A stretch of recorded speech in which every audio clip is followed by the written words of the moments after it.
Welcome to Package Your Genius. I'm your host, Amanda Miller Littlejohn. I'm a former print journalist turned PR and personal branding pro, and I am here to help high achievers like you bring your genius ideas to life. Whatever gift you have to give the world, I want to be a catalyst for your next genius move.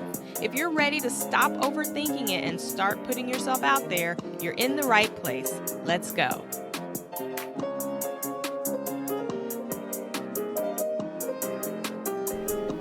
Happy autumn, Package Your Genius family. It is finally getting cooler here in the Washington, D.C. area.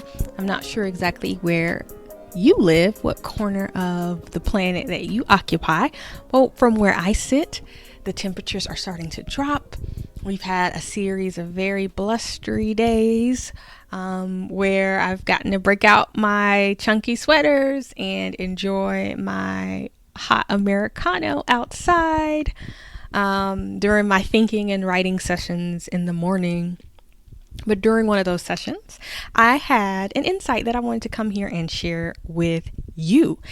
Now, you are likely here because you would like to build your personal brand or develop something from your personal brand and the expertise that you have accumulated over your years of doing whatever it is that you do. But not only do you want to build a brand and become known and have people be aware of you and who you are and what you do, but you also would like to make money from all of the hard work and years you've been putting in becoming the who that you currently are.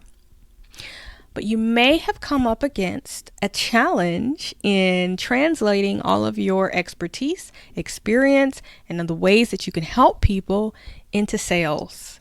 And that is totally normal. If that has been your experience, you are so not alone. One of the things that I help people with is help them find out what it is about themselves and their knowledge and their expertise that really makes the difference for others so that they can package that and position that and sell that and really begin to monetize who they are and what they know.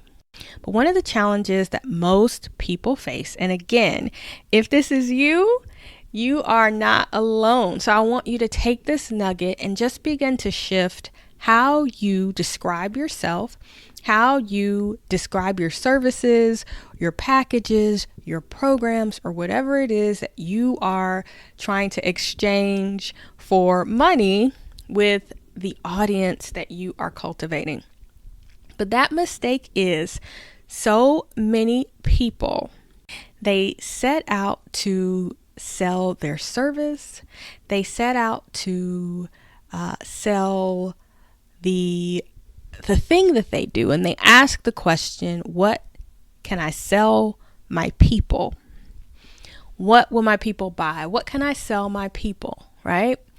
But the real question that we all should be answering, or asking rather, is what problem do my people want me to solve for them?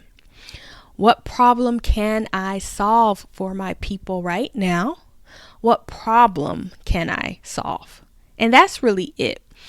If at the end of the day, you can get to the problem that you solve and position that first in your messaging, you can connect with the audience who needs you. Now, here is a perfect example of that in action. Just the other day, my oldest son came to me and said, do you remember when you used to get us to help you build your branding boxes and, we'd come with you on shipping days, etc.? And I'm like, yeah. He said, I miss doing that. What else can I do for you for money? Like, what other jobs can I do to earn money from you? And I said, let me think about that. And I started trying to think of some things that he could do where I could pay him, because there's, let's be honest, there's plenty of things to do. There's no shortage of things that need to get done. And so I started thinking about that. And one of the things that I asked him to do, or I suggested, was, oh, you can clean my bathroom, right? Like, he and his brother are responsible for cleaning their bathroom, but they're not responsible for cleaning any other bathrooms in the house. So I was like, you can clean my bathroom. Like, that's something that is useful. And he kind of turned his nose up at that. He didn't want to do that. And then I said, I'm trying to think what else. Oh, I said, you can do, you can dust in the living room twice a week, because for whatever reason, I just can't stay on top of the dust. Like, I grew up in the South. I don't know about you, but that was one of the chores my mom always gave me, to dust. And I was like, what is dusting? Like, I don't really feel like I'm doing anything. I'm not really moving the needle. But now I'm like, I totally get it. Dust is everywhere and it's always coming back and you just cannot get on top of it. And, when you're dealing with allergies, because both of my kids and I have allergies. So keeping the house dusted is one of the things that we have to do to kind of keep our allergies in check. And so he says, he kind of rolls his eyes or turns his nose up at dusting. And then he says, well, what if I help you in your business and maybe I can help you? What did he suggest? That was really not a heavy lift. Basically, he suggested doing something that I already have handled, or I already have someone doing, or I can do pretty quickly. So it's not one of the things that is getting in my way. It's not creating an issue for me. It's not top of mind. I wish I could remember what it was that he suggested. I feel like it might have had something to do with my podcast. Oh, he also mentioned, he did mention if he could help me create graphics on Canva. Now, I'm not opposed to getting support with graphics for social media. I'm not opposed at all. But I'm also in talks with the graphic designer to do just that for me. And in terms of my son's kind of ability, like, I know that it would require a ton of hand holding and extra work on my part for him to produce the type of graphics that I could actually use. And so that would actually create more work for me, even though it's something that he wants to do. So I'm totally open to teaching him how to do it. But if he's looking for something to do for me that I'm going to pay him for, that is definitely not the top of my thing that I would think of. And so as he was suggesting things that I didn't really feel like I needed, but also kind of not getting excited about the things that he could do that I needed, I stopped to kind of explain to him that if you are looking to earn money from anything that you're providing someone else, it first has to solve a problem for them. So while, yes, you may be able to rattle off a list of things you can do for me, if those things aren't solving a problem that I feel is critical right now, then I'm not going to get in any type of hurry to pay you to do them. And so when I thought about problems that he could solve immediately for me now, dusting in the living room, it's not sexy, but it solves a problem. It keeps the dust allergens down. And, especially right now, it's fall here.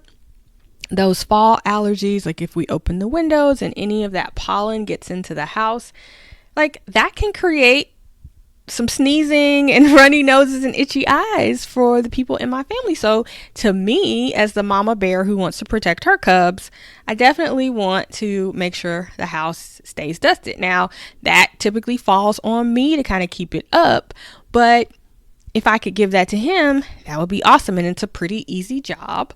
And we know the dust is going to come back. So it's recurring income for him. But he didn't want to do that.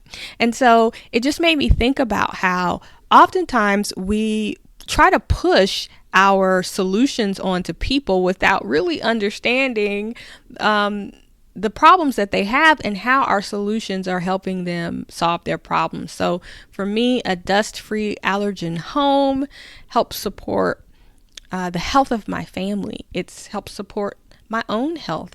I've had some breathing issues in the last year where I was really aggravated. I just found out that I am allergic to pretty much every type of tree except for maple. And so environmental allergens have really showed up this year as a source of something that slows me down. And so for me to get rid of those or mitigate their effects on my body as well as my kids and their breathing, that's really important to me. It doesn't sound fun, exciting, sexy, or like it's going to make me all this money or save me all this time or just really move the needle in my life. But if I can breathe better, I can be more productive and I can be more comfortable, and that's important to me. And so, for my son to not be thinking about how can I solve mommy's problems, but instead he went immediately to how can I make some money? And I think that's what so many of us do.